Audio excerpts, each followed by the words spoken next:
It's Tony Robbins. Welcome to another session in Money Masters, or as I said, the $1 million masters of marketing. Because if you're going to make money in any business, you got to master marketing. What other area of your life or your business can you invest such a small amount of money in and get such a multiplied return? Sure can't do it in the stock market, but in your own business you can. So I don't know if you're a person that's watching and you've subscribed here to learn from these money masters because you already own a business and you want to take things to a whole nother level. If that's true, you're going to learn some incredible tools today. Or maybe you're somebody that, you're dealing with some of the new future you want to create. It's a brand new economy out there.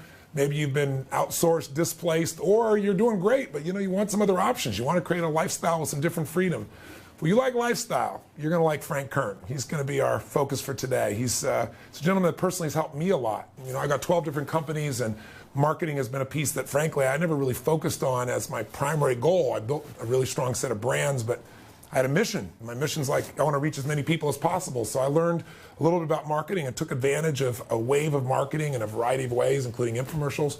But boy, the technology today allows you to do things that could never be done before, cheaper, faster, easier, and the ultimate outcome is being able to add more value to your clients or your customers than you ever could have before, and to do it really effectively. And the man I'm going to share with you, by the way, what are his qualifications? Well, how do I try this on for size? Here's a guy that's made and built businesses and sold them in the marketing area, but he's probably got one of the largest records, if not the record, that I know of at least in the industry, and that is on the web. Through his marketing strategies, one company applied his tools and made $18 million in 24 hours. That's correct. Not 1.8, not 180,000, 18 million. So I think we should just get to it and meet the historic Frank Kern. That was awesome. Wow, man. Good to be with you, Frank. Yeah, it's great to be here. Well, you know how much I appreciate you personally. You're just fun to be with. You're a blast to be with, and you're brilliant. I want people to get a sense of things. So why don't we start out? And this was an industry that if you were a damn good marketer 10 years ago, maybe you make $100,000.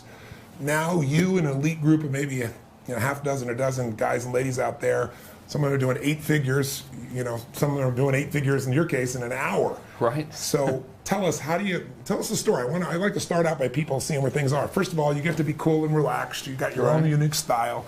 People love your humor, but where did this all start? I know it started for you back, I think, in 99 or so. Where were you back then, and how did it get started? And also I want to hear, I know you went to one of my programs at one point early on, too. I did, yeah. So how did it start? Okay, well, I first got introduced to your stuff. So many of my friends, we all have been, introduced to your stuff, and everyone saw the infomercial. Right. I saw the infomercial, didn't have the money, so I had to hit my stepdad up for the tapes. So I've always been entrepreneurial and had effortlessly ran many businesses into the ground. And I was in the middle of doing that when I borrowed some of your Personal Power 2 tapes from my stepfather and listened to them, and I was in one room of a single wide trailer that was a used car lot, and that was my office, and I was running a dog fencing business. This sounds like a story made up, but it's the truth, isn't it? And then, that was before I became part of Massive. That's right, I got it. So I'm in the back room of the single wide trailer, and the rest of the business is used cars, and I'm like subletting one room of the single wide used car lot to run this dog fencing business, with the little shot collars for the dogs and stuff. Are you telling me the truth? Is this a real story? Yeah, because you put me on so damn well. This is a true story. This really happened. So I was running that business into the ground, which, again, is a lot easier than it would appear. And so I'm listening to your stuff, and I get it. And I tell you, the thing that I got most from listening to your programs, I've listened to all of them, really. And Personal Power, it was that sense of positive expectancy. It was like, I can really do something. I don't have to just be this idiot in the back room of the single wide trailer thing. I said, I can really go out and do everything I want, because you have all these stories of so many people that just once they applied their minds, they could do anything. So I found that really inspiring. So I ran that business completely into the ground, and completed the process. Yeah, I didn't want to be a quitter, So I started another one, and I was a door-to-door credit card machine salesman. So I lived in Macon, Georgia at the time. If any of you guys have been to Macon, Georgia, it's almost always hot, especially in the summer. It's just ridiculous. And back then, I looked like a kid, because I was probably 20-something, 26, 27 years old. And so I thought the only way for businesses to take me seriously is I'm going to put on this black suit. So I go down to Macy's or whatever and get the off-the-rack black wool suit, and I'm going door to door in Macon, Georgia, where I'm probably the only guy in the entire city wearing a black suit, going door to door, beating on businesses' doors, trying to sell them credit card machines. So here comes this dude, this sweaty, miserable guy in a black suit trying to sell you a credit card machine. So strangely, they didn't really want to buy that many credit card machines. Yeah, I don't know. They were weird. You know, some people don't understand. So I was like, you know, this is awful. And I knew that I wanted to sell stuff, you know. And so to me, it was like, well, I can only make so many in-person sales pitches per day, and these sales pitches really aren't going that well because people just don't appreciate, you know, my dress code here. Yes. So I discovered, you know, quote unquote, the internet. And the whole turning point happened when I saw an ad for a guy named Corey Rudel, who has since died, unfortunately, had a course that said, you know, you can make money on the internet, you know, and I'm sure everyone's seen this, maybe not that specific ad, but that you can make money doing X, Y, Z ads. Sure. And the first thing that happens is you say, you know, this is bullshit. So I got it anyways, $297, and I read it. Why did you do it anyways, even though you're skeptical? Well, my alternative was like worse than losing the $207. Okay, that's great. You know what I mean? It was like, okay, I could keep wearing the black suit and going door to door, having people, you know, reject me and slam the door in my face, or I could try something else. So. Sure. I bought this person's course, and I applied to like one page of the 300 pages of stuff that he gave me, and as a result struggled. And then just really through trial and error, sort of figured it out, you know, and figured out how to sell things online. Now, is it true that this thing started with you seeing somebody that was offline selling something on how to teach your parrot how to talk? That's when it all really came together for me, yeah. Okay, you got to tell us the story. Okay, there's a guy who's a famous person in my world, the direct response world, named Jeff Paul. And I bought some of his seminars on tape, you know, and this is, I don't even think I think if you bought them on CD, they were extra. You know, it was like that long ago. It was like, okay, I'll get them on tape, you know. So I get them on tape, and I'm listening to this guy's tape, and he's got someone in the audience, and the guy in the audience is saying, yeah, man, you know, I'm doing really well. I'm publishing these print ads about parrots, and I'm selling this $300 manual on how to get your parrot to talk. And I was like, that's the most ridiculous thing I've ever heard. So naturally, I said, well, that's exactly what I should be doing, but I'm going to apply it to the internet. So my logic was, you know, the process these people are going through with the magazine system was, well, you know, someone's reading a magazine that's specific to the parrots, in this case. Right. They see the parrot ad, they call the number or whatever, and they buy the stuff, you know. Well, the internet's just like that in many regards. So it's almost like a big giant classified section of the newspaper. Sure. In some respects, in other respects not, but for the business aspect of it is. So I determined, well, you know, if people are out there and they're reading like magazines about parrots, and then they're going through all this trouble to write the check and mail it in and pay $300, I figured, well, I could just advertise online and sell a downloadable parrot course and probably make some money without having to really do anything. So I did, and it worked. You know, I couldn't believe it. There's a little tool out there, and I went to it. It was Yahoo.com's tool now. Now Google has a similar tool, but you can type in a word, and it'll show you how many people are searching for that word per month. So I typed it in there, and I typed parrot, you know, and there were like 70,000 people a month searching for the word parrot. And I was like, okay, well, this is kind of starting to make sense, you know, because if somebody has a parrot, they want the thing to talk, or some of them will. So I said, if I just stick my parrot book in front of these 70,000 people, I'm sure to sell a couple of them. Here's what I love. You didn't have a parrot book. No. Right? Yeah. And are you a writer? No. So what did you do? You just hired somebody to write a parrot book? I did, yeah. That's perfect. Yeah, I just, there was a website called Elance, which I don't use now I write all my own stuff now, but if it's something I don't know what I'm talking about, I'll get someone else to do it, you know. Sure. And the Elance, I just went up there and I said, listen, I need someone to write a book on how to teach your parrot to talk.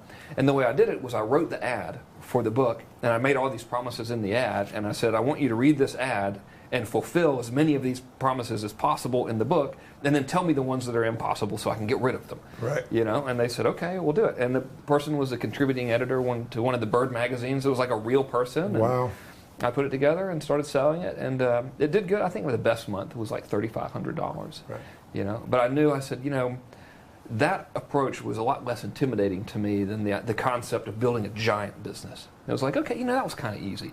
Right. Finding this little market and having a product made, knowing what they wanted, having a little product made, said, you know, here you go, you can. And you kind of got in front of a trend that was already, you know, a train that was already going down the track instead of trying to reinvent the wheel, so to speak. Yeah, right? I have no interest in trying to do anything that's remotely difficult. But here's what I thought was amazing, and I'm curious in terms of a background, if I can get into your psyche for a second at a real simple level. So many people have an opportunity sitting in front of them. You've made that offer to people. You know, there's opportunities all over the world for people, and they don't act on it. Mm-hmm. I understand, you know, here you have this opportunity. You could have said, well, I don't have a book. This parrot thing is stupid. You know, whatever the case would be. You not only did that, but you also then realized, even if I'm only making $3,500, what if I had 40 of these sites. Right. Right? Exactly. You know, or am I right in the direction? Yeah. I'm curious, what did that turn into? Because then you start thinking $80,000 a month or 60 or 50 or, you know, instead of 3,500 when you do those types of things. And what influenced you? What made you, you know, be willing to scale your thinking like that? I know you have a grandfather that has a big impact on your life in terms of business person. I'm just somebody at home. I want them to get strategies today, but I also want them to kind of question anything that would stop them. And what's the difference in your thinking that made you follow through and scale things? Well, first of all, I just have this underlying belief that you can do anything. Like anything is possible. Right. And if that hasn't been proven repeatedly throughout history, then you're not paying attention. Right. You know, I mean, we got people go to the moon, for God's sake. I mean, so surely I can make a couple more ebooks. You know what I mean? And it's the ease of use. So it's, you know, to be fair, I don't know if I would have gone through all of that, if I would have had to write the book myself and research it myself and, you know, spend the money and place ads in magazines, and if it took a lot of time. Right. But due to the nature of the internet, you can literally have a project like that, the beginnings of a project like that, like tomorrow. You know, you can test traffic, you can have ads up, and you can do it really inexpensively. You know, as in like for $20 or something, you can like start seeing something, so if people are interested or whatever. So the barrier of entry was very low. And the second aspect of that is I wanted to have a lot of money. Having a lot of money is great, and I think I know that I deserve to have a lot of money and that it's easily attainable, so why wouldn't I? Right. You know what I mean? Why wouldn't anyone do that? We live in my opinion, I know there's all this talk about the economy and stuff, which is it's true to a degree, but on the flip side of that, I think we live in the most prosperous time in the history of our civilization. You know, I mean, it's not... Obviously, it's going to get any better, or it's going to get better than this, but it never has been this good. Yes. You know, I mean, it's effortless. You know, you and I can like send a promotion to people in China right now for $0. You know, and it's like, how could we not take advantage of this? And all barriers have been completely removed. You know, and if you don't have the technological ability, you can hire it out. You know, it cost me $650 to have that book written. That's it.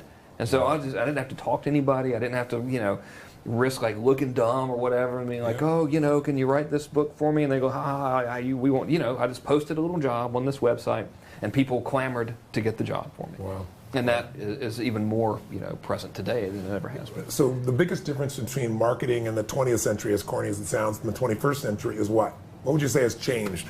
Well, that's a big question. So I'll start on the easiest level. What's really changed is ease and speed. Right. You know, you can, not that this is really the right thing to do, and we'll get to that in a minute, but you can emulate the presence of a giant corporation like tomorrow without any real difficulty. Or risks, or very limited risks anyway. Very limited risks. You know, you can be global, like right now. You know, I mean, you put up a website and it's there. You know, I mean, 80 gazillion people, that's a real number, I looked that up. Yeah, they use Google every day and all the search engines. You can buy an ad under your type of business right now. So if a guy searches, you know, custom painted tennis shoes and you're in that business and you want to be the global leader, you can give Google some money, and tomorrow they're going to see your company right there, every single, and that's never happened up until now. You know, and another aspect of it is the speed at which you get results. So we can send a marketing message out there to a customer base, or stick an ad in front of a group of people, and we can get response instantly, like within an hour. You know, to say this, we need to change this, or this is hot, we need to keep going on that. We've never had that ability ever. Right. And now that's also very disruptive to the powers that be, so to speak, because somebody brand new can come in and take market share, you know, shift things very rapidly. They don't have all the infrastructure, they don't have the weight. And you look at so many businesses today that are trying to figure out how to retool because they were built in a different time, and the time has changed so radically now. What's the price of a business that doesn't learn some of these guerrilla approaches today in your mind? Oh, an existing, they're doomed. You know, and here's why. They have succeeded in spite of basic human nature. Okay, so I believe that as people, we like to do business with people that we know, like, and trust.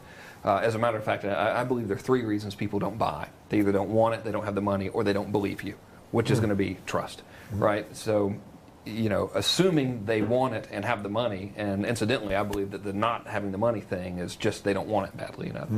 But assuming those are gone, if you don't have the trust there, you don't have the business. And now more than ever, and I think it's always been somewhat a degree true, but now more than ever, the big entity, the faceless, nameless corporation is now trusted the least. Is not even remote, is feared. You know, so to continue on down that path is just beating your head against a brick wall. It's crazy. And the future and the now is people doing business with people. You know, so companies are moving from the faceless entity to Absolutely. really developing an intimate relationship with their clients, not having customers, really making them clients, really making them friends. Exactly. Friends is key, you know, and it requires a shift in the thinking of business, I think, to view their customers as their friends and to genuinely care. Right. You know, the image I get of old school business is a bunch of guys in suits drinking scotch in a boardroom, laughing and smoking. Right. You know what I mean? And that's gone. I mean, Right. you're not going to survive. Yeah. What's the new image?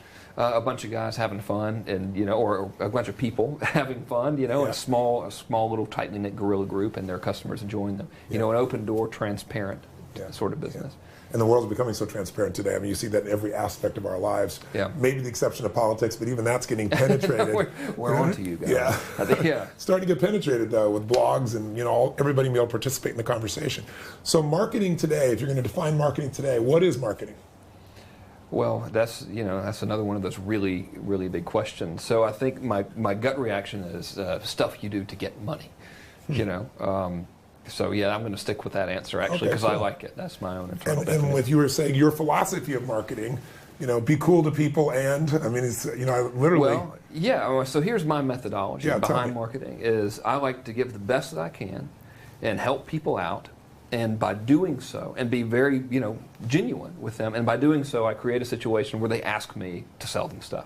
And see, a traditional person would say, well, that's ridiculous. You need to go out there, and, you need to get them. Of course, you should be aggressive in your prospecting and stuff. But I think if you provide enough value, then people will say, man, how can I get more of this? Right. And I have a theory on it, and really a system for doing it that I'll share with you if you like. I call it the results in advance system. And I learned this working with someone in the seduction market, which in and of itself is very funny because that's really, my wife is here now. She's like, it's not. That is not his strong point. But I have a friend who's an author, and he wrote a best-selling book about seduction and dating. More accurately, we'll say dating, so it doesn't sound weird because it really is dating.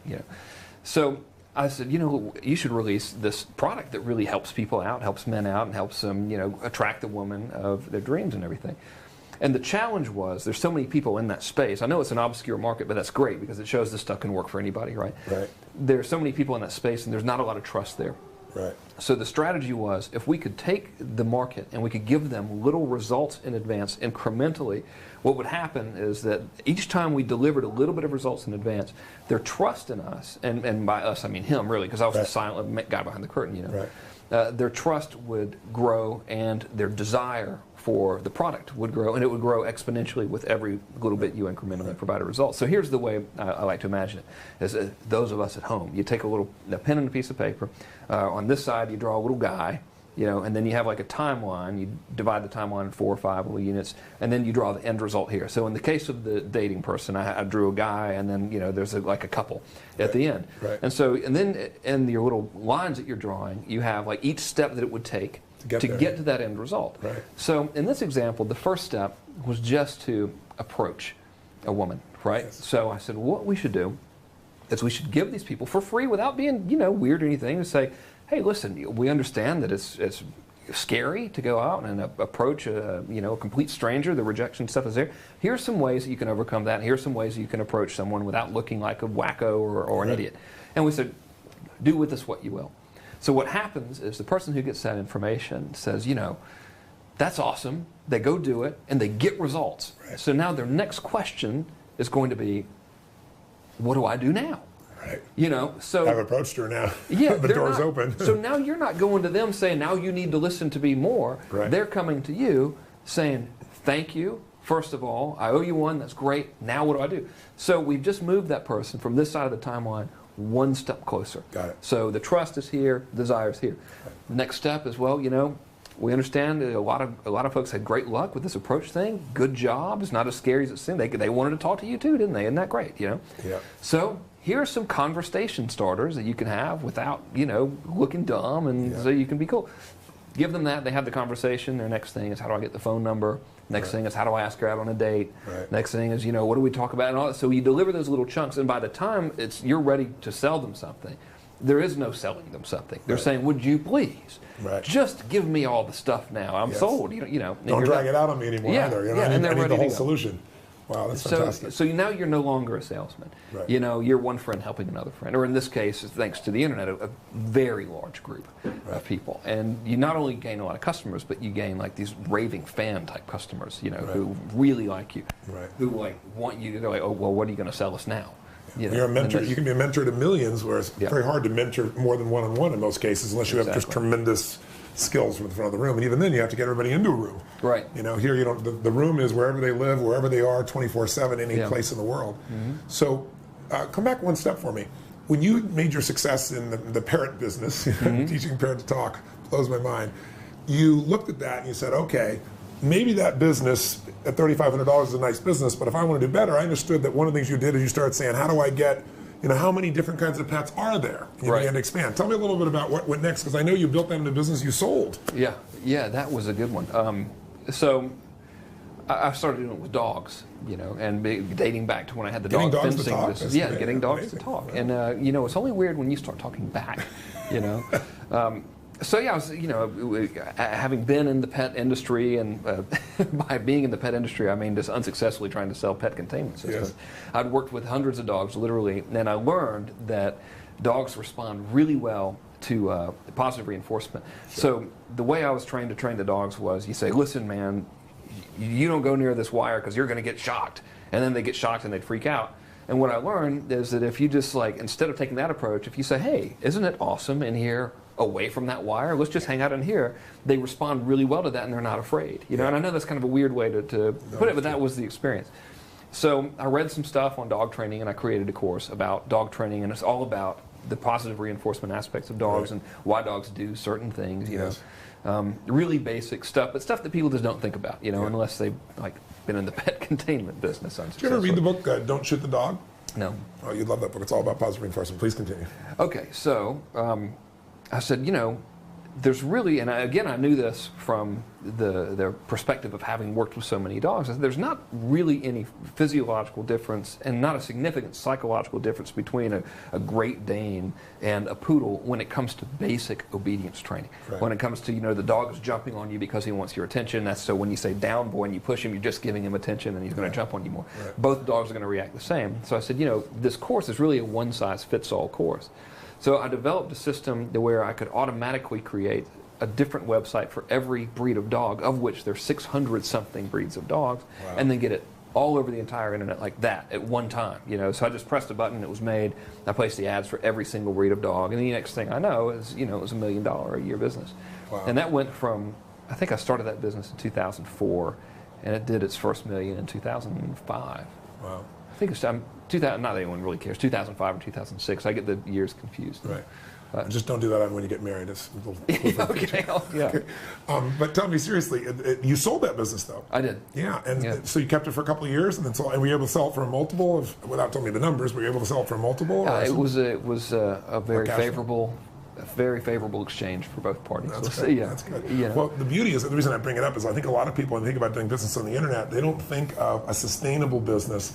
They think it's something very often they're just starting over. But, you know, you're really looking at how to create income for life in many cases. It's a different mindset. So maybe address that for us, if you would. Well, the reason I started online was first of all, there was that pain of going door to door and selling. And what happened was, it's interesting how things come full circle. You know, what happened is I developed this belief that dealing with people is horrible. And I was like, I don't want to deal with anybody. People suck. Because I'm getting, you know, people are telling me to, you know, get out of here all day. So I create this system, you know, through what I told you about, these little downloadable information products, nothing fancy, and I create this automatic income stream where I literally have nothing to do.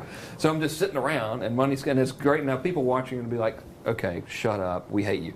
But really, you know, it's like I would go to work and I would just sit in my office. I'd be like, well, I should be doing something, you know. So I would, you know, sometimes I would interact with other people who were in the internet marketing space, and I'd start giving them tips, and I'd like really enjoy it, and I would look forward to the phone calls, and I figured, you know, I should be teaching this stuff because I really like it, and I do it anyway for free. So that's why I got rid of the dog business and then started teaching it full time. So it can provide you with, definitely can provide you with income for life for doing literally nothing, but it gets boring, is what I'm telling you. It's real, first of all, and it will get boring. So you might as well do what you love first. It's true. Yeah. If you don't do what you love, you're going to be miserable no matter what. I've met so many people over the years, and I was at one stage in my life, I had the privilege as well, where you don't have to work. And what happens is people are happy usually 30, 60, 90 days, 4 months at the outside. And you start getting a little They're always calling the other friends and going, hey, want to go do this? And like, no, I got to do this, I got to do that. And we have to be employed. The problem is you want to make enough money, you don't have to work. Right. Right? That's different to not have to work than to not work. If you don't work, there's no sense of fulfillment. And maybe not work in financial sense. Some people do it in a nonprofit sense, but it's something you're passionate about. So what was it like when you were able to tell your wife, you don't have to work anymore? That was a big one. And it was my grandfather. So when we started dating, he says, what does she do for a living? And she was a graphic artist. And I said, well, she's a graphic artist. And he goes, I would be embarrassed if my girl had to work. And I was like, gosh, everything my grandfather said was gospel. Been your role model, hasn't he? Absolutely. So I was like, well, okay, she shouldn't. Now, not that she should not work. Sure. That she shouldn't have to work, right? Yeah, exactly. So that was a major moving toward thing for me. It's like, I really want to make it so my wife doesn't have to work. And we both were very happy with her not having to work. At least. Yeah. Was it something that you believed would ever happen before that? Yeah, I've always, and largely in part, thanks to the stuff that I learned from you earlier on, I believe you can do anything you want to. Right. Which is why I'm so adamantly looking at the people who are watching this saying, listen, I promise you can do this, because I understand it's probably a little bit strange for people who don't know me, saying, okay, there's this long-haired, very laid-back dude talking about making millions of dollars, not doing anything, and having it become like kind of a hassle. Yeah. So you really, when I tell you can do whatever you want to do, like you really can, as surprised as you may be, like I was, it happens, so you might as well go for it. Well, one of the, it's part of your style and part of what's true. I mean, you get to see you get to surf, you love your little daughters, you get to be with your lady, you've got this quality of life, and so many people get into business. You ask them, why'd you get into business? And they say, for freedom, so I have more free time. And it's, for most people, when they start a business, I don't care what the business in the beginning, saying you're starting a business to have more free time is like saying, I'm going to have a baby so I can have more free time. Sure, okay. But in this business, what's different is how many employees, without revealing the tens of millions you do, maybe we'll talk about the 18 million an hour, talk about what you've created, but how many employees do you have? Well, I'll tell you our figures because, I got nothing to hide Great. here. I have nothing to hide, ladies and gentlemen. Let's see. Last year, our total sales were $6.7 million. Okay. And at that time, I had 2 ladies that worked for me, and they still do, and I have a video guy. So 3. I have 3 employees, and we brought on a bookkeeper. We used to outsource that, and we have a bookkeeper in-house now. So it'd be fair to say your margin is probably larger than the 15 or 20 or 30% that most people I go for an 8, if not 100%, I'll go for an 8 times multiple at the very least. Wow. So if the product costs $50, I'll charge $400 at the very least. Right. Personally, I like to charge lots of money for my stuff because you can get it if you just ask for it, and you don't have to sell as much stuff. Very profound. I know. And yet, you could sound like you're figuring out how to jack it up, but the truth of the matter is the things that you sell give people the power to earn even more, multiplies that level. Yeah. And you start out by, talk a little bit about, I don't know if you were the first person to use this language, moving the free line a little bit, if you would. I know you've addressed it a little bit, but maybe touch base on that, and then maybe lead us up to a little bit about this whole idea of mass control, because you're really known, at least to those of us on the outside, and now a little bit on the inside as I've gotten to be friendly with you and get to know some of your friends, for kind of the underachievers, method. How do you do a lot, add a lot of value, make a lot of money with a little effort, a little bit of time, and just a different style. You don't have to hype it. Right. And you're also really known for the mass control model that businesses use and individuals use. So maybe tell us a little about the free line and tell us a little bit about your philosophy of how you build that energy, that makes people ask you to buy and want to buy from you. Because I think you're the only guy I know that has people that wait online for the moment in which they can buy a product, like lining up wherever they are in the world so they can purchase that thing before it goes off, so they don't have to wait another 6 months or 9 months. I mean, I don't know anybody else that does that besides you, Frank. So maybe they have more sense to just let people keep buying stuff. Who knows? I probably could have done 20 million if I'd have just let them keep buying, and not taking it offline. Well, so moving to Freeline was definitely not my idea at all, and I thought it was ridiculous. And I am eating crow as we speak. That concept was created by a friend of ours named Eben Pagan. Yes. So there were 2 models in the beginning, way back in the olden days, around 19 months ago. To have this conversation in the beginning. Listen upon me, my children. So, a couple of years ago, long ago in the internet world, there were basically 2 schools of thought. Yes. One was someone comes to your website and you sell as hard as you possibly can because they're going to be gone forever. And it was like, okay, if you're really good, you're going to sell 5 out of 100 people, and the other 95 people are just going to be gone. So you got to just go for it because you're never going to get into the scarcity, that whole kind of thing. So that's thought number one.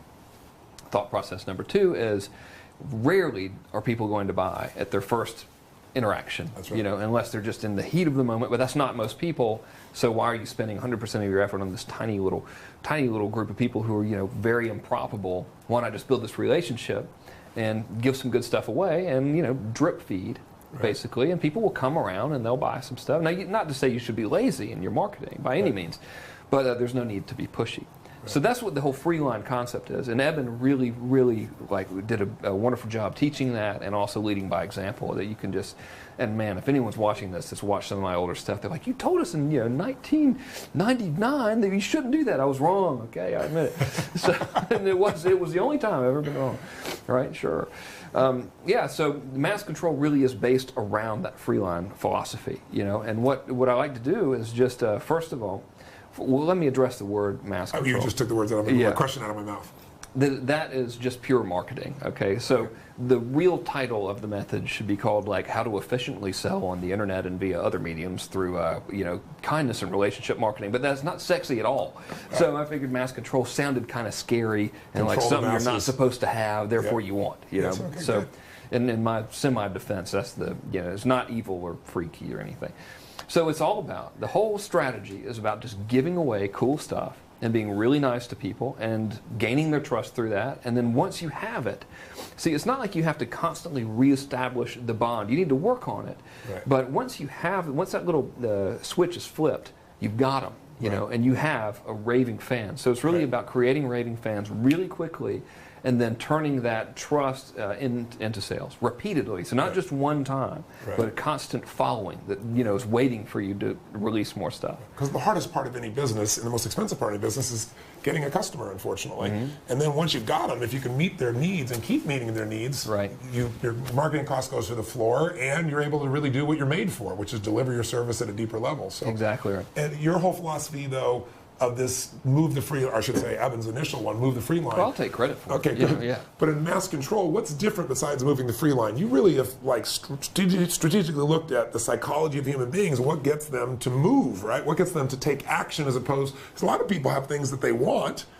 or they desire, or they know they should do, but they don't follow through. So part of my life study has been the same thing, but you've really made it a science on how to take somebody in that online environment and build the energy in them to where they have to take some form of action, or at least they're much more likely to. Tell us a little bit about that. The first thing you have to understand is the context in which they're using the internet. So, and this is where lots of people in business in general drop the ball, but especially online.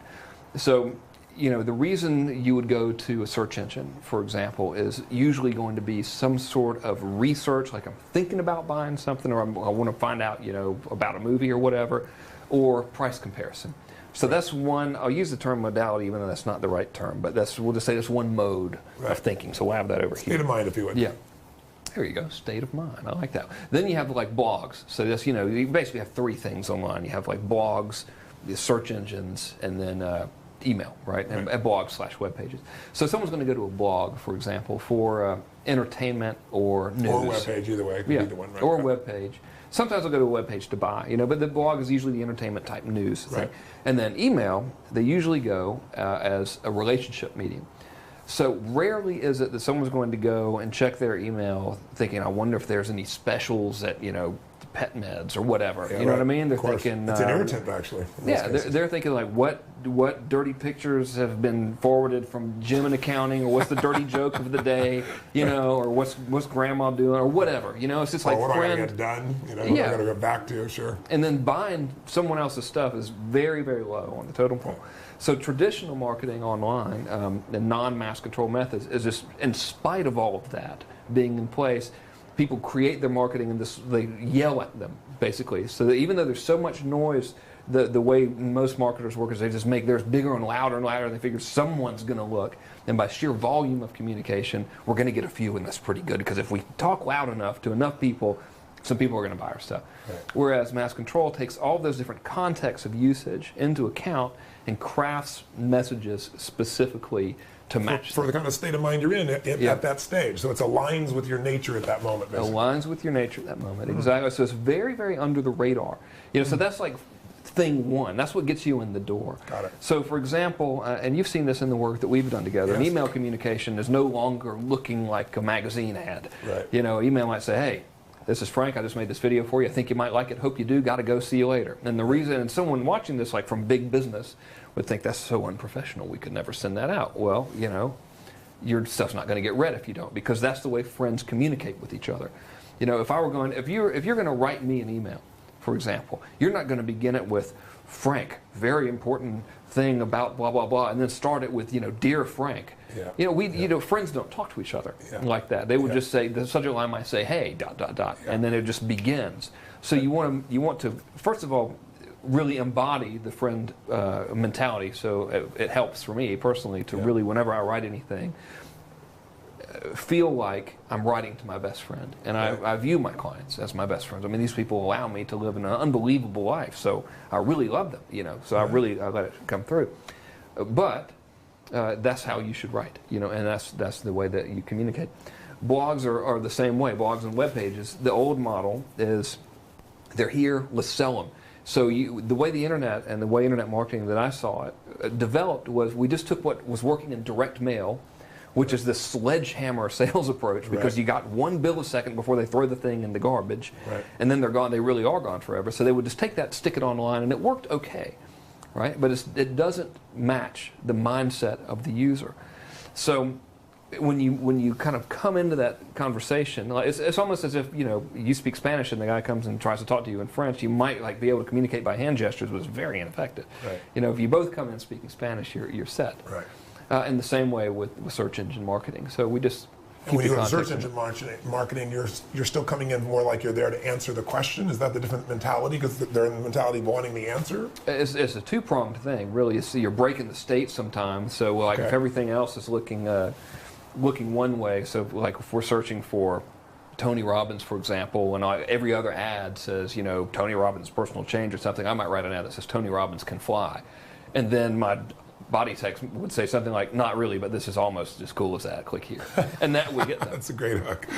But it was like it stands out. Yeah, right. You know what I mean? So everything in its own place. Which is how you really communicate with your friends anyway, right? Exactly. You're always breaking the pattern using your humor. But that is how all business communication, they're like, why do we have to put on the business hat? That's crazy. Yeah. It's like, okay, we're going to go in this room we call the office now, so any normal conversation we have needs to be wrapped up because we're about to go into business mode, and that's completely illogical. Yeah. But that's the way so much business is conducted, specifically with existing, companies now, like non-internet companies. Right. So tell me, the principles, you're starting out the process in terms of mass control by saying it's a different world. I need to talk to people in the state they're in when they're going to communicate. And you think about where they really, it's really putting yourself in their shoes. Secondly, I need to really know and feel, not just know intellectually, but feel that these people are my friends. I have privileges in my life because I'm able to serve them, and they give me the privilege of purchasing my product or service. That produces a different emotion in you, right from that quality, right from that place. Get rid of the old business hat as you thought it was and get into the relationship connection business. Now, how do I take that and start to, and this is why I think one of your greatest tools, or at least what I've seen, is your ability then to move people down that line. Like you talked about, moving them from that one stage where the archetype was guys trying to approach somebody to, wow, he's got his family. How do you move them into action along the way? Because you're really good at amplifying those actions. Can we talk about some of those strategies in mass control that might be appropriate? Yeah, it all comes down to empathy. So you have to know who they really are and what they really want to be. So within the mass control thing that I teach, we have this thing called the instant empathy exercise. And it's in depth, so we won't go through the whole thing here. But essentially, you come up with a name for one single person who most embodies your prospect. Okay. And you identify what his biggest or her biggest fears are. You talk about what they do for a living. How many children they have, what they wear, what they would rather be doing, the life that they really want outside of what they're doing now. And you get all of that stuff, and then you write to them. But every time you're writing them, you have that end result in mind. So you're establishing where they are versus where they want to be, what the gap is, what that feels like, not just what it is intellectually. Right. And then you are always thinking about how do I move them to the next stage of how I get them to realizing see what they that want. picture. See the you picture. know, they see, okay, I really can get to this place. Right. And in my business, it's all information marketing, so I'm going to say like how to a lot because I sell how to. You know, Right. you could do this just easily selling lawnmowers or something. Stuff is stuff. Sure. You know, but yeah, you get them to see that you show them the light at the end of the tunnel, and then you just gradually move them towards it. I was asking you, you were talking about the distinction of how you build that desire to buy. You know, once again, this is where this person is, here's where they want to be, you're telling the story, you're sharing the story, but you've developed these tools to amplify the need to move forward, to take action. Right. So picking up a little bit on that.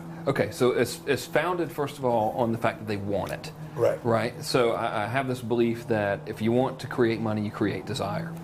So one thing, again, if you want to create money, you create desire. Exactly right. Desire meaning in your clients and your customers. Is that what you mean? Yeah. So if you can make someone want something really badly, then they will buy your stuff. And you really can't make somebody want something they don't want at some level. No, and I don't like the use of the word make, but that's what came out. It's clearly on the tape.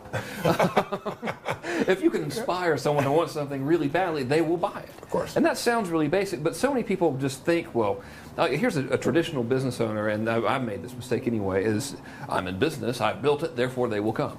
Right. So I'll put out these ads that have my picture on there and a logo with a slogan. And it's like, and I think the slogan will be something really catchy and believable, like best selection and lowest prices. And people are just, that's complete crap. Yeah. So what I do in the process is, first of all, is I get them to believe me, and I do that just by being authentic, right. And that means if there's a flaw somewhere, I bring it right to the light and say, hey, you know what, I really like this. Now, it's not going to be for everyone because of this flaw, but if you can live with the flaw, then it's going to be for you. I mean, they're going to find out anyway. There's no point. By doing simple things like that, though, your level of trust is significantly enhanced. That's true. Right. And then I do the results in advance thing, so the trust is there, right? And I create desire. And just to remind people, meaning you're giving people real value. You're able to try it, test it, it works, and so they want more. And it's a logical progression. So the logical progression is very important. Right. So if back to the dating example, if we would have given advice on like, here's what you talk about on your first date, we would have lost 90% of the market because they're trying to get to the first date. Well, that's great, but how do I get to the approach first? Somebody? Yeah. Right. So the progression is crucial in that thing. So I build desire by showing the end result. I know, and in my own business, embodying the end result. So this goes back to how it's very important that you have the empathy for your customers and you know what they want, who they really are, and where they want to be. I'll tell you a story. I was given a speech in Orlando last year, and in my mass control course, we go through this instant empathy exercise, and I showed them some of this stuff, and I showed them the results that happened when I did it. I said, my prospect, my molded cookie cutter prospect, is a white, middle-aged, 45-year-old male who sells insurance, who's married with 2 children, his kids drive him crazy. He makes $65,000 a year, and he would really rather be doing something else so he could spend more time with his kids and actually enjoy being a father instead of feeling running ragged. And I said he wears, khaki pants and brown loafer shoes and a short-sleeved button-down shirt.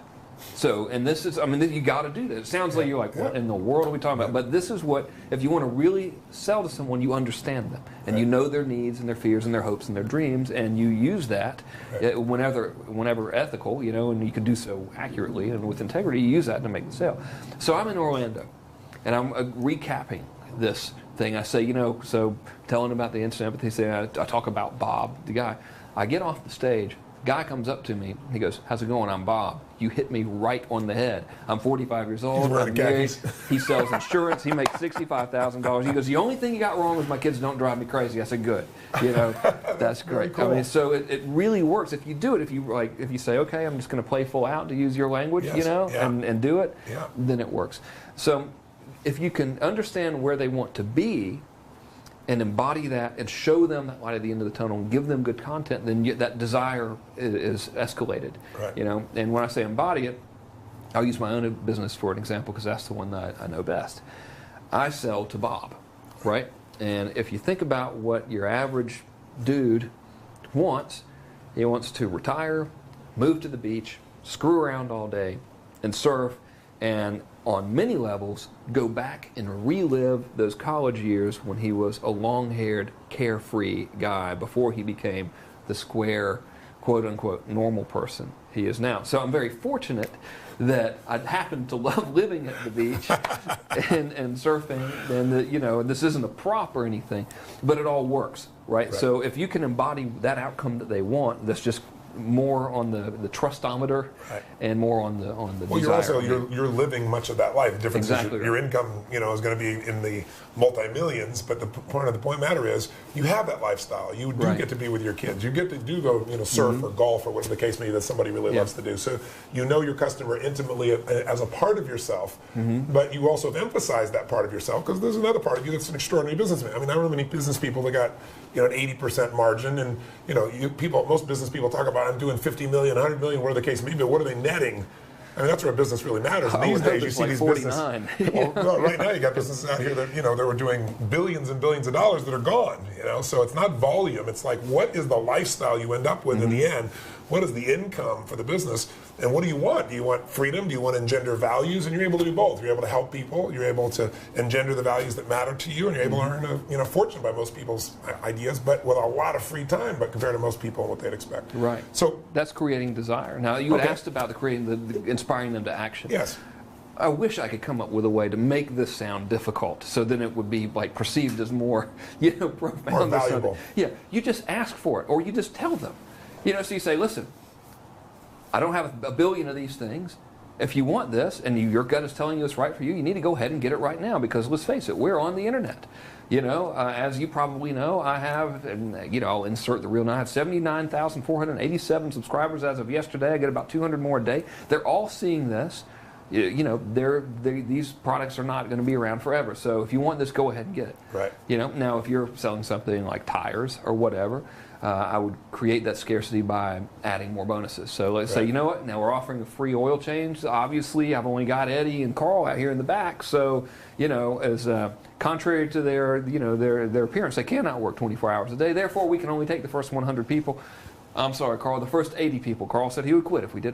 But that's real. You know what I mean? That's a real thing, and there's none of this BS crap stuff. Right. So I apply pressure through scarcity is one thing, which is very effective. Scarcity can be created by lack of material, can be created by a lack of bonuses. You can just have a date, say, listen, I'm going to have this offering up here. You can buy it afterwards, but this pricing is only going to be available for 72 hours. And frankly, I'm in business to service my clients, not to sell people. So after we're done. I'm going to go back to servicing the clients. So if you want this, get it now. If not, we'll see you next time. But just any reason really, just tell them to do something.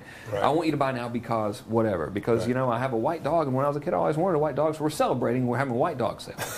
I swear to God, it could be anything. Just try it, okay? Just say, okay, Frank, I'm going to trust you. I'm going to try it.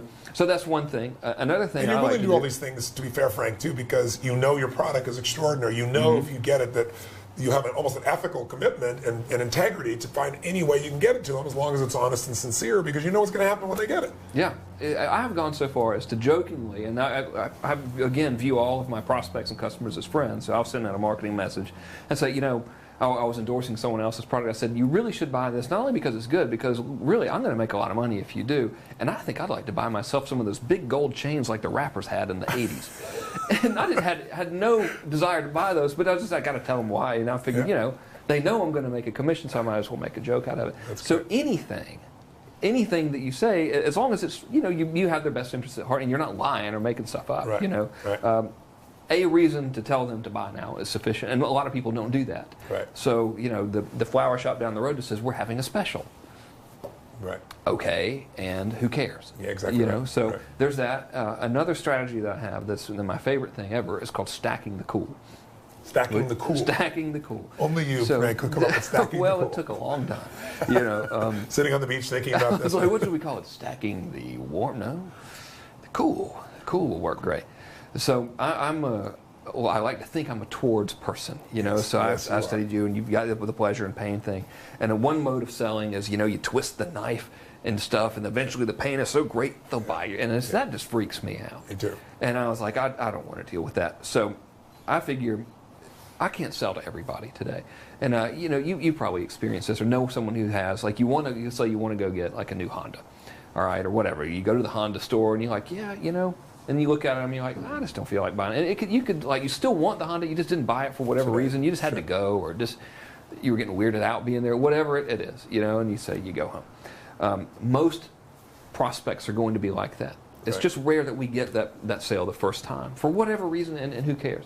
So obviously this is going to be a silly example, but this is what stacking the cool is. Now imagine you're in that situation and the Honda guy calls you back the next day and he says, Tony, you know, thanks a lot for coming in yesterday. I just wanted to let you know that today only, for some weird reason, we got this new sales manager and he wants to make a good first impression with the owner. So everyone who buys a Honda today is going to get a Porsche 911 twin turbo. Go figure, but that offer ends at 6, so I figured I'd tell you, you know, I hope to see you. If not, cool, I'll see you next time. The cool has been sufficiently stacked for step one. Yes. The way you continually stack it is you just keep adding cool stuff.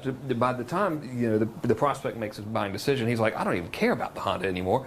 I just want to get the Porsche and the Lamborghini and the plane that they're throwing in, as well as the mansion. You know, so I know that's an exaggerated example, but that's how I do it. You know, so I just take advantage and say, well, the more I give, I'll get it back eventually. I'll just keep stacking stuff on it. And you've got a time frame for them to take advantage of. Absolutely. Critical to that. Yeah, and it can literally, I mean, your time frame can literally be like, listen, I don't feel like having this open forever, so I'm just going to do it for 72 hours because I don't want to have to get like 8 million phone calls about it. Right. So can I give you some business examples then? Ones?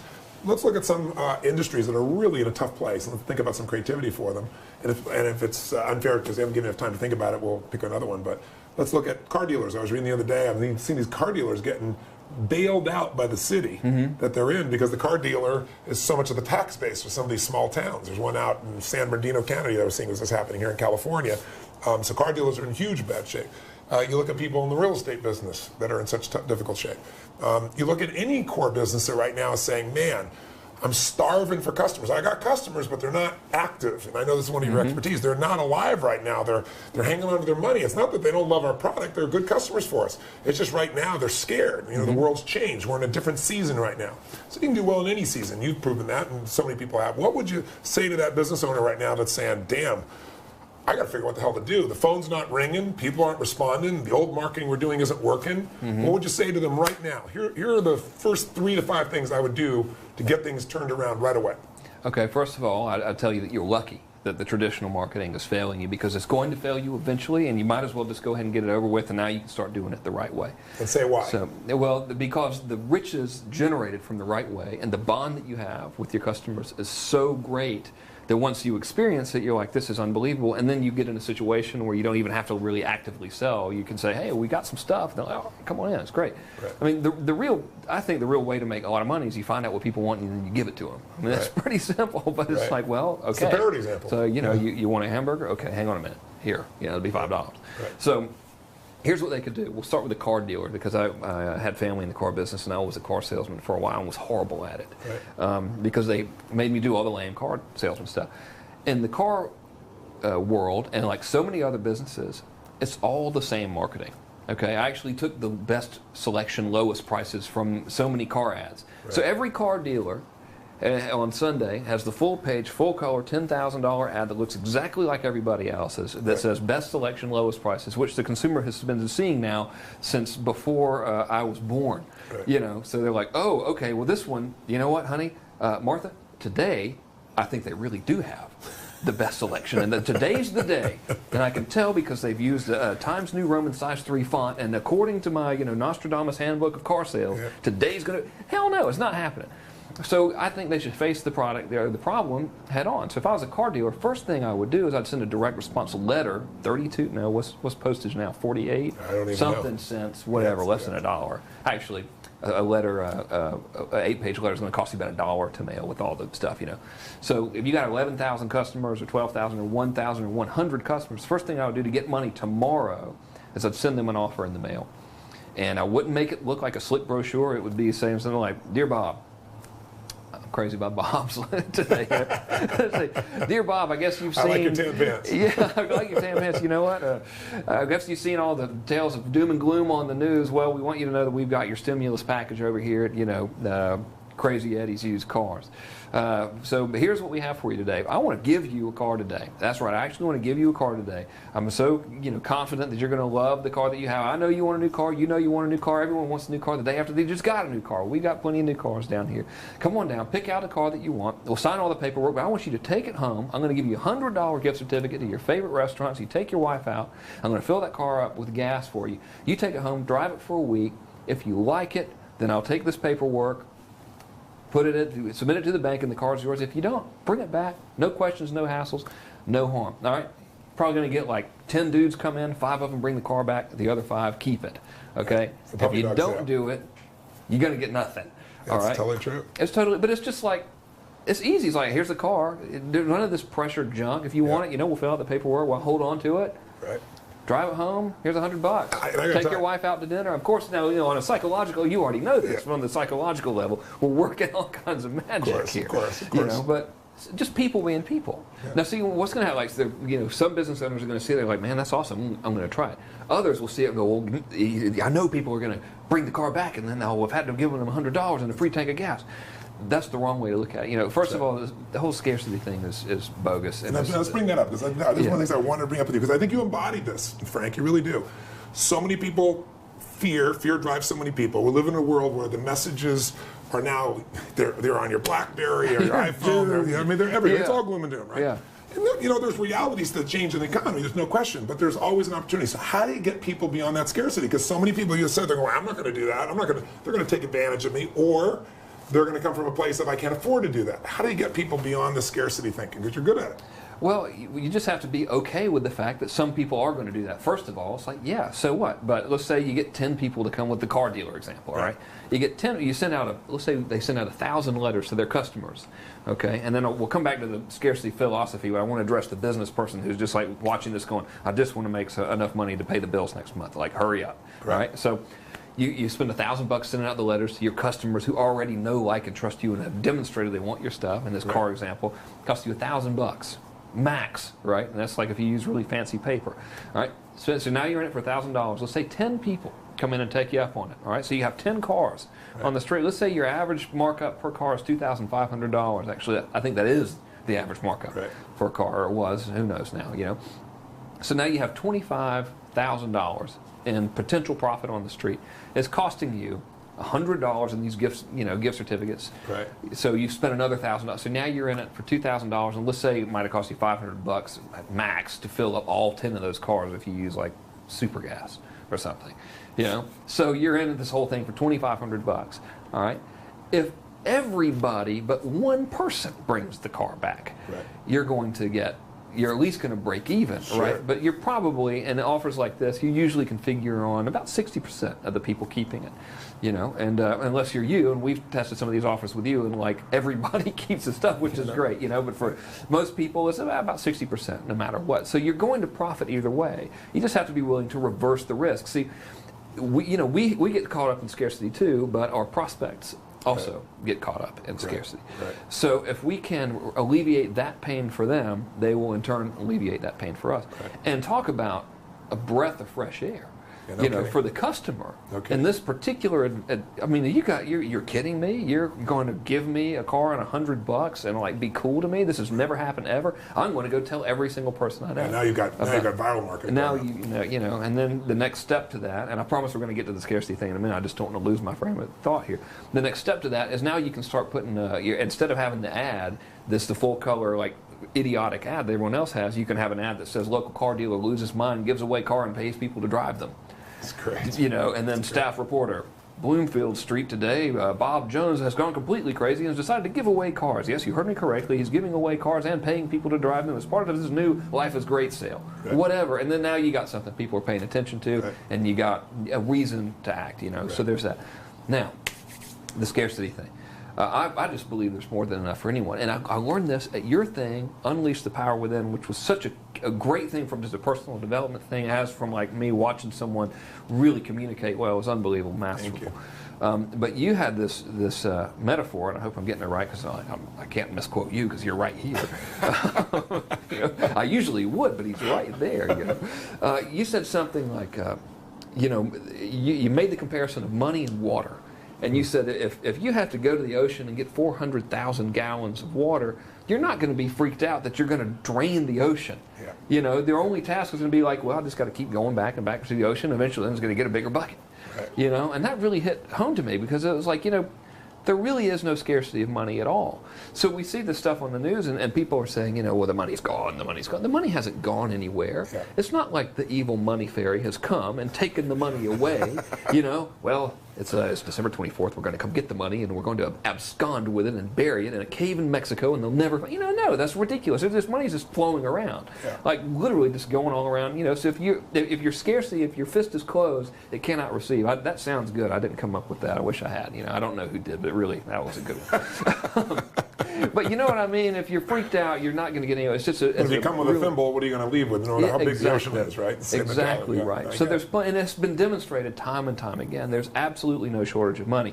And you know, a business owner can say, "Well, my customers are not buying right now." That's absolutely not right. Some of them might not be buying. Or someone was saying the other day, people are still buying coffee. They're just not buying as many of them aren't buying $4 coffee. Yeah. Well, but, you know, here's the deal. Have you ever gone to you're driving down the road and you see a trailer park or whatever, and you see this completely dilapidated trailer that looks like at any minute, if you look at it too hard, it's going to fall down. So you're like, look at it, the reflection of it in the mirror as not to somehow make it fall down. And you notice like the brand new satellite on top of it, you know.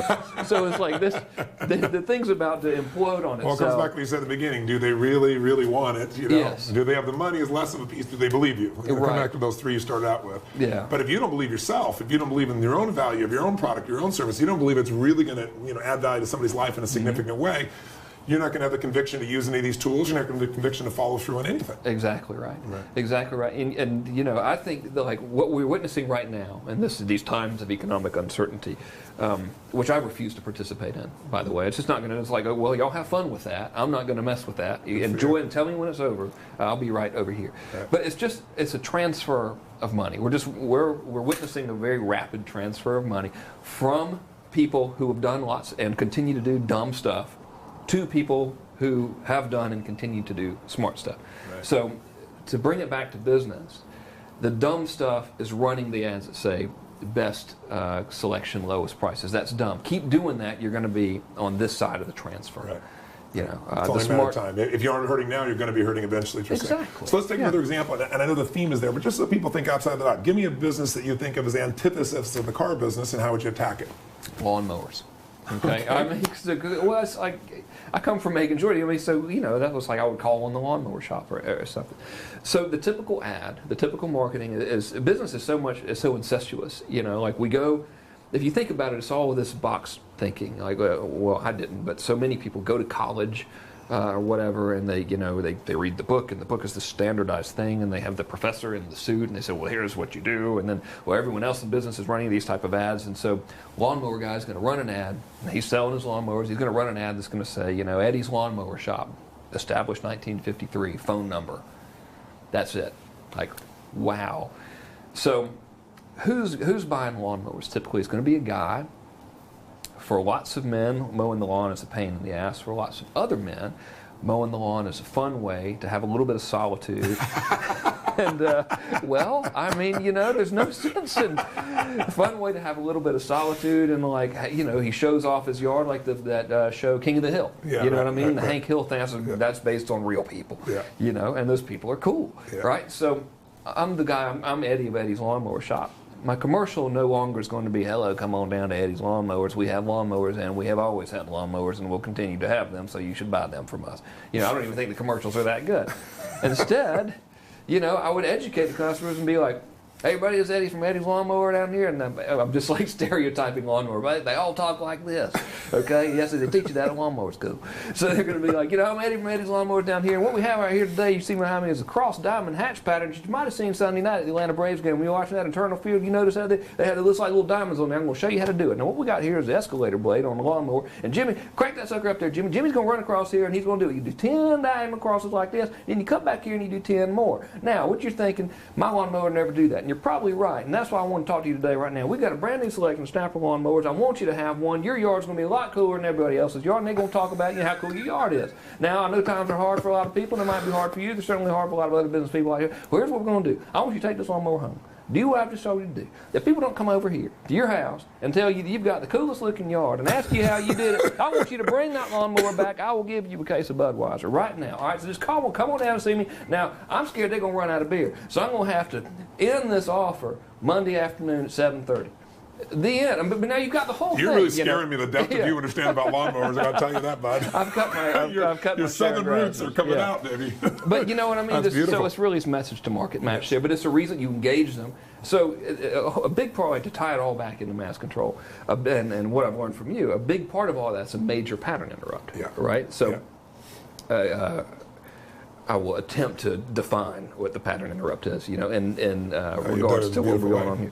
You do it, but you also do it, and you use humor. There are many ways to break a pattern, but you use humor so often, but a warm humor, not a humor that's biting usually, which is really there's wonderful. No fun in that. Yeah, please continue. So the guy's watching TV, okay? The Eddie's Lawnmower Prospect is watching probably the baseball game that was mentioned in the aforementioned commercial, this fake commercial, right? And he's like, oh, there comes a damn commercial in there. And then immediately there's pattern interrupt because it's not a preachy commercial. It's like guy speaking his language, referencing his experience right now, saying, hey, that is cool. I'm going to show you how to do it. And then instead of best selection, lowest prices, it's like, look, here's how you do this. And by the way, you could do it with this thing that I've got, and you should come buy it because of X, Y, Z. So it's really a formulaic pattern. Right. It's just you interrupt pattern with some humor or something. If you're not funny, then just like say, hello, my name is Neil. I am the most boring accountant in the world. And before you slip into a coma, I want you to understand that if you don't get my accounting services, Uncle Sam is going to show up your house with a gas mask. Okay, well maybe not, but he could. So you should, whatever. Right. You know what I mean? And you just go for it. Just become like a kid and go on a rant almost. Just really, that's all you got to do. I swear to you, that's all I do. That's like the whole, don't tell anyone, but that's the whole secret. I just sit there and go on these rants. But it's what we all want. Yeah. So if I'm in the lawnmowers, I'm like, man, that was awesome. And then then you become like, man, you see Eddie lawnmower commercial again? That was awesome. Right. And they're like, oh, I want to go. I want to say, I'll wait till Eddie gets back for lunch, and then I'll buy it from Eddie. Right. So now, like, Eddie, will you tell me how did you do that? It becomes a whole thing, and you become a celebrity in your marketplace, which is what my style marketing is really all about. Right. Tell me, what somebody's brand new. They don't have a business yet. They don't have a product yet. We kind of touched on it by showing how you did it with the parents, but give us the action plan for that person. They're sitting here right now watching and go, okay, this is wonderful. And I'm entertained as hell by Frank. This man's funny as hell. He's making a hell of a lot of sense to me. I really want to have my own business, or I really want to have a new source of income. I really want to have some freedom or some choices. Maybe I don't want to give up what I'm doing. Maybe I'm doing really well at what I'm doing, but maybe I'd like to have something on the side of that. So a new product, a new service. They don't yet own a business. Give me the first 3 to 5 steps. What do they do?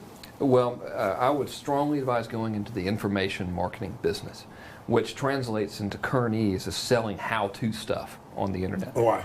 Why would I do that? Why information versus other items? Well, we're in the information age, apparently. That's what someone said, and it had sounded really good. But so many people are online right now. Why do you get online? You don't get online to manifest a doorknob or something. You want to read something. You're getting information. All we do. Everyone's got the BlackBerry, the BlueBerry, the new whatever berries coming out now, iPhone, and this the email stuff. So it's all information. That's what's going on right now. When people get online and they're looking for stuff, they're either looking to buy a hard commodity or they want to find out how to do something. And you watching this, how many times have you gone online to figure out how to do anything? Where should I go on vacation? So you're looking for instructions or advice. Right. Okay? So what we have with the internet right now is the ability to immediately determine how many people are looking for something. Okay, so you can have any idea. You can say underwater basket weaving, and you could go to google.com/ads. I hope that's the right URL. It's called Google AdWords program. If you Google AdWords, they'll tell you. They have a tool in there. You sign up for a little account. It's free, and they've got a little tool. You can type in a word. It'll tell you how much search volume can be expected to be gotten from that word, which means here's how many people, based on us, the biggest search engine ever, are looking for that thing. And that's but we've never had that. Right. We've never had it. So you can go, and let's say you have a passion, and let's say your passion is ballet instruction, all right? Or let's say it's even more obscure than that. It's how to run an efficient ballet instructional business because you took ballet and your teacher was dumb, but you know the right way to do it. It doesn't matter. All right, so you can go to this little tool and you can type in ballet instruction. You might see that 40,000, 50,000 people are searching for that every month. Luckily, the way the internet works and the way search engine advertising works is you can buy an ad, so your ad will only be shown when somebody types in ballet studio administration or whatever you want to advertise under. And then you only pay when someone both sees your ad and then clicks on it to go to your website. Right. So this is the equivalent of going to your local, for a regular business, quote unquote. I guess now we're the regular business. It's an old school business, going to the television station and say, listen, I'll be happy to buy a lot of commercials from y'all, but I only want to pay you every time someone comes into my store. Right. It's unheard of, but we can do it now. So you only pay when someone comes to your website. So what happens is you've got this, first of all, that you can literally create that whole scenario, set up an account and buy ads for starting with $20, and you can have people coming to your website tomorrow. Right. So, it used to be, well, I got to get a business license and rent a place and outlay all this. If you have $20 now, you can at least be moving. It's amazing. You know what I mean? And the reason I suggest information is because it's so easy and inexpensive to create. Right. So I'll give you a little nugget. Here's the formula, okay? You find a group of people that are looking for something.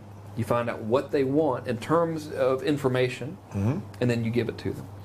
So let's say the parrot example, and parrots, I've been teaching this for years, so everyone's doing parrots. Don't go do parrots because there's too much competition. You know what I mean? It's my parrot business doesn't exist anymore because I taught everyone else how to do parrot. Right. But you go to parrot thing and you determine that all these people were searching for parrot information, and then it'll show you related terms they're looking for, and you can find out a large majority of them are train parrot to talk. Right. So then you might not know how to train a parrot. I certainly don't. The birds actually make me a little nervous. They really do freak me out. I want you get that parrot away from me, man. That thing's, have you seen the beaks on them? They're huge. So you can go to a website called guru.com.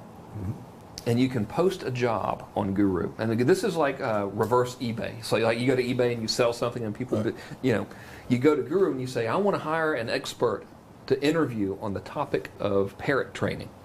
And then all the parrot experts will say, you should hire me because this, and this. Here's a sample of my work, blah, blah, blah. It costs usually, when you negotiate a fee with them, the last time I did it, I actually showed my cousin how to do this. He went on to make $3.8 million in his first 24 months, by the way.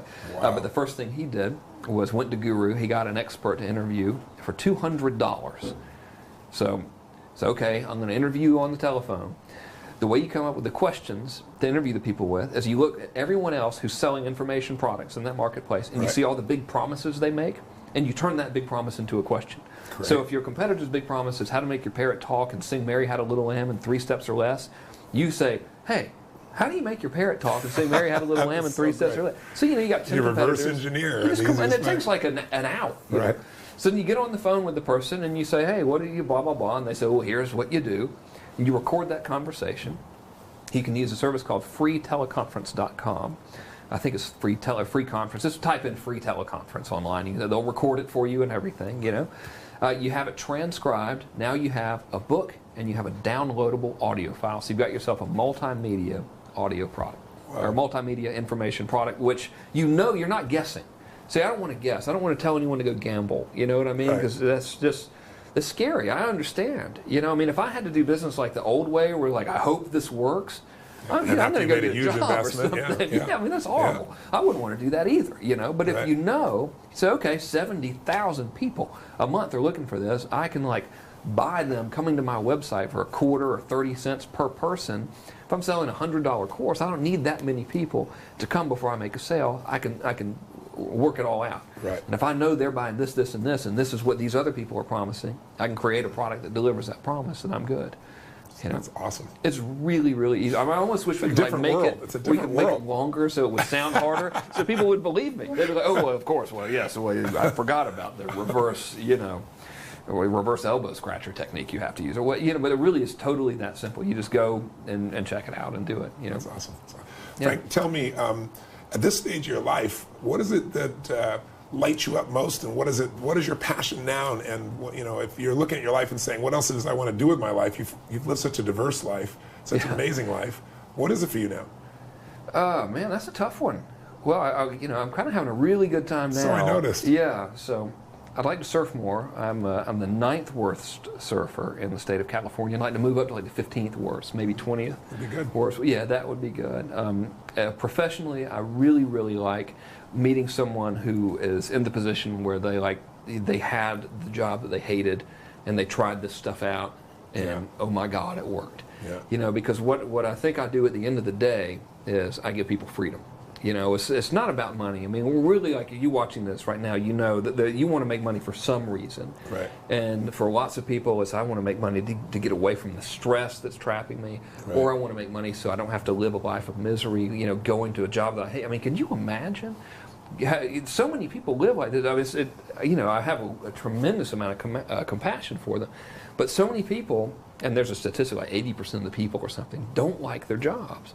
You know, and they wear black suits and walk out totally in the heat. lame. You know? But you spend, like, I don't know, whatever, 70% of your conscious time at a job that you don't like. Yeah. And then your life is gone. That's 70, like the other time you're asleep, so we're not going to count that, you know. So 75% or whatever, your conscious waking moment, doing something you don't like, I can't imagine that. So to know that I help people get away from that is really big. You know, That's very really cool. big. Very cool. Well, you've been amazing to be with. I have something that I wanted to share with you because you know, Frank, you're one of the rare ones. You're totally sincere. You've got a heart of gold. You're funny as hell.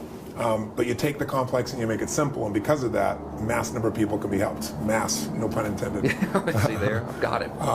But I really want to thank you for the things you've done to help all of us to be a little bit more illuminated as what's possible. And I'm hoping people back there at home that are watching this will A, see what the opportunity is that can really be done. B, if they're in business, they see that there's a new way to do business. And as you said, you know, in every problem there is always the gift if you find it. It sounds corny as hell, but it's always true if you look for it.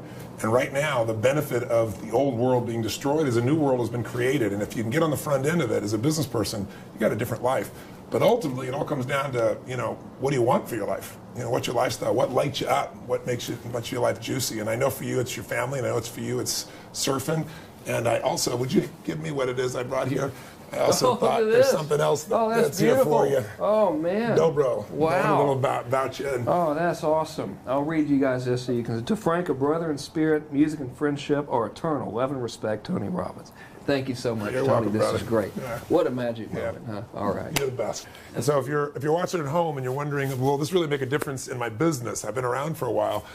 My hope is that out of this session, people have really seen that innovation and technology are really the basis of business. I say in every session, remind people that if you want to know what business is, go back to Peter Drucker. I mean, 101, he says business is two things, marketing and innovation.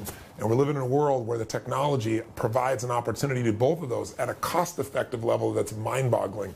The real challenge is, can you really reinvent in your own mind the way you do business and bring it back to what it's supposed to do, what it did originally when we lived in small towns and everybody knew everybody else and your reputation was everything, your relationship was everything. Even though people now, you know, your clients are from all over the world, you can have the same level of relationship if you're the same kind of giver. I mean, you went in that small town and what they do? They gave you stuff. They loved you. They knew everything about you. They knew your needs, your wants, your desires. And today you can do that on a massive scale. And that's the beauty. That's why someone can do 18 million bucks in 24 hours, or an internet marketer who, you know, maybe even 10 years ago be lucky to make $100,000 can have an 8-figure or 7-figure income. So this is an opportunity for you as a business owner, or if you're brand new, or if you don't feel like you're free, get free. And Frank Kern is one of the very best in that area. I want to thank you again for this time. I really, really enjoyed it, brother. It was a blast. I really enjoyed it. All right. God bless.